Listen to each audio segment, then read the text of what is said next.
Olá, bom dia! De repente, uma lesão acaba com os movimentos. Vem o choque, o medo, a esperança vai embora. O Bem Viver traz hoje histórias de pessoas que há anos convivem com a paraplegia ou a tetraplegia, mas nem por isso deixaram de buscar um novo recomeço.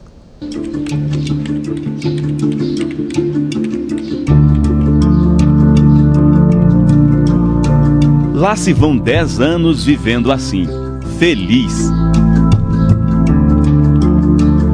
Hoje eu me considero uma pessoa feliz. Nardélio Fernandes da Luz, um ex-funileiro que ficou tetraplégico aos 31 anos. Tudo aconteceu quando um barranco na beira de um rio desabou e ele bateu a cabeça em uma pedra. A reação quando recebeu a notícia de que não voltaria mais a andar não poderia ter sido diferente. Quando eu descobri que as minhas mãos iam ficar paralisadas também e que eu ia ser quase totalmente dependente das pessoas, né? Aí eu dei um baque. A mudança de vida fez Nardélio ficar mais perto da literatura. Aquela paixão que eu tinha pela leitura só me ajudou. Porque ali, antes eu tinha paixão, mas não tinha tempo, muito tempo para ler. E ali eu tinha o tempo, então aquilo me ajudou a passar aquelas coisas ruins que ficavam na cabeça, ficava martelando ali. Com a literatura melhorou bastante. E de repente se viu um escritor. Este livro é a prova maior e o testemunho que enquanto haja adversidades, há vida e felicidade após a paralisia. É o testemunho de Kátia Regina, que é prima e a melhor amiga do Nardélio, sobre o livro Vida Após a Vida. O primeiro de muitos que virão por aí. O livro é uma autobiografia. Os próximos ele quer se arriscar em outros temas. Agora eu já estou preparando alguns contos, alguns poemas e pensando até num romance também que já foi até iniciado. A superação também faz parte da vida de Walter e Núbia. Pai e filha são paraplégicos. Em apenas alguns segundos, Walter consegue resumir as tragédias que aconteceram na vida dele. Aos 8 anos eu fui doado para um fazendeiro, aqueles carrascos, sabe? Perdi meu único filho homem. 7 meses depois, os ladrão entrou no meu comércio, me deu 5 tiros, né? Eu me tornei um paraplégico. Depois de 19 anos, a minha filha caçula, né? Que é toda a minha riqueza que eu tenho até hoje, é minhas filhas, minha família.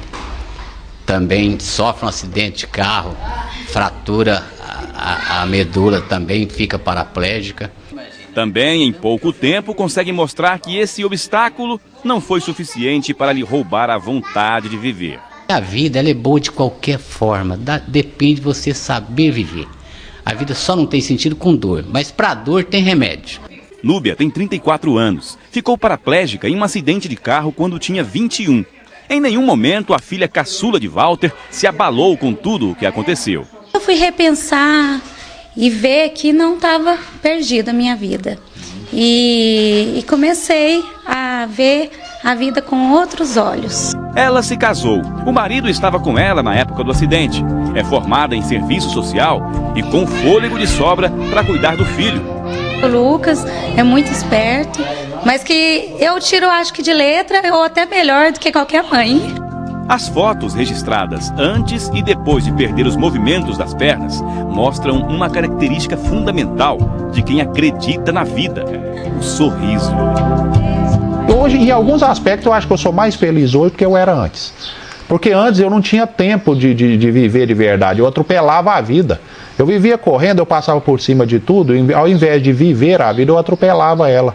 Hoje não, depois de muito tempo deitado numa cama, parado em cima de uma cadeira de roda, vendo a vida como ela acontece de verdade, prestando atenção nas pequenas coisas que realmente são as mais importantes, é que eu aprendi a viver.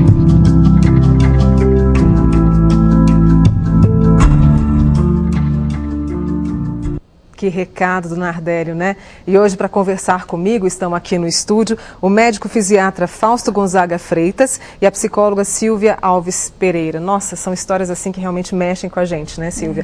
Eu vou começar com você, Fausto, em relação ao seguinte: as pessoas quando se encontram numa situação assim, quando elas chegam para vocês, né, médicos e profissionais da área, elas querem voltar a andar. Acho que essa é a preocupação, né? Mas o que neste momento é preciso entender para ter qualidade de vida e continuar a viver? Quais são as recomendações de vocês? Realmente a primeira preocupação do paciente que tem uma lesão é a perda de movimentos e, consequentemente, a falta de condições para voltar a andar, para marchar. E lá no hospital, tanto ele quanto a família fazem essa pergunta para o médico. É inevitável, né? Inevitável, que às vezes tem que responder que vai ficar paralítico ou não. Mas quando chega no processo de reabilitação, numa instituição de reabilitação, a gente mostra que essa preocupação para o médico é secundária. Nós temos preocupações com outras coisas que geram complicações mais graves, como o descontrole da urina, o descontrole do intestino e principalmente os cuidados de pele. Porque se a pessoa não for orientada desde o hospital para combater a formação de escara, aquelas feridas da pessoa que fica deitado, ela vai aumentar os custos de cuidados com esse paciente e gerar complicações que correm risco de vida. Então o cuidado maior do médico é urina, intestino e pele.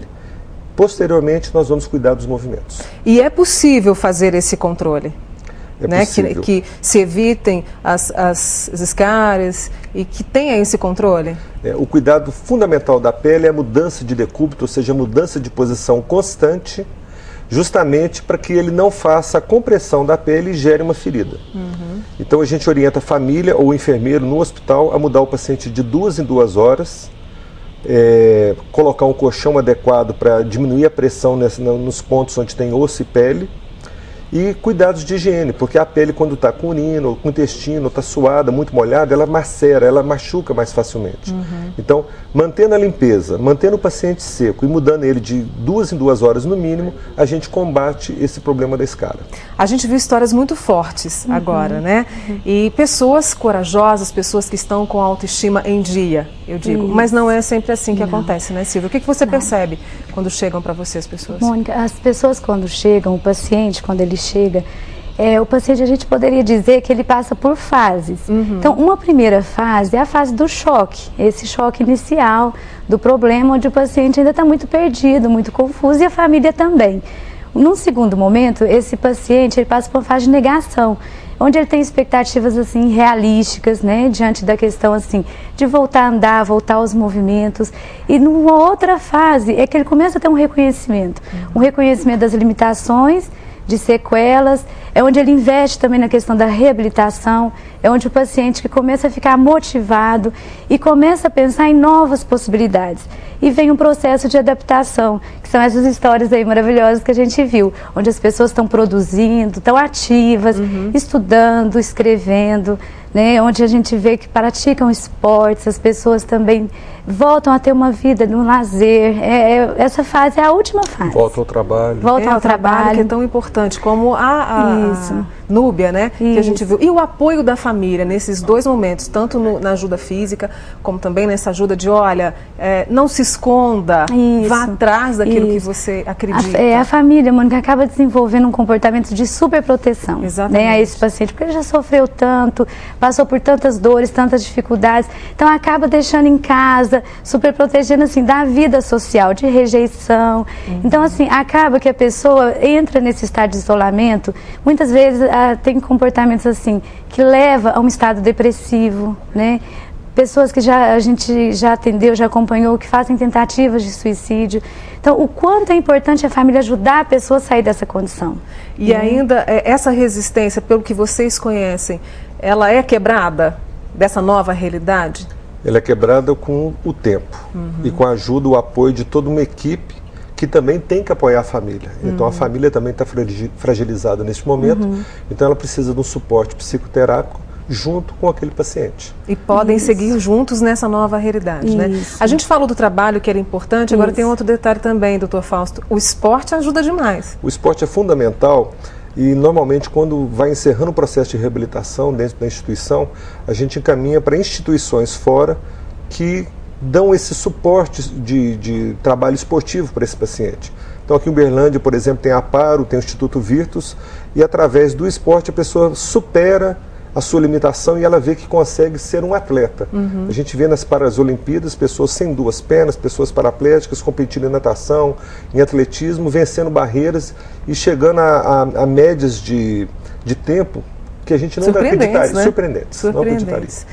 E no caso, para quem ainda está quieto, sem essa coragem, qual que seria a sua dica, Silvia? Para quem ainda está sofrendo muito, que a gente entende, né? Angustiante. Essa semana a novela abordou isso e a gente que assistiu ficou agoniado. Mônica, as pessoas saem de uma condição de independência para uma condição de dependência, de ter que ser ajudada nas mínimas necessidades.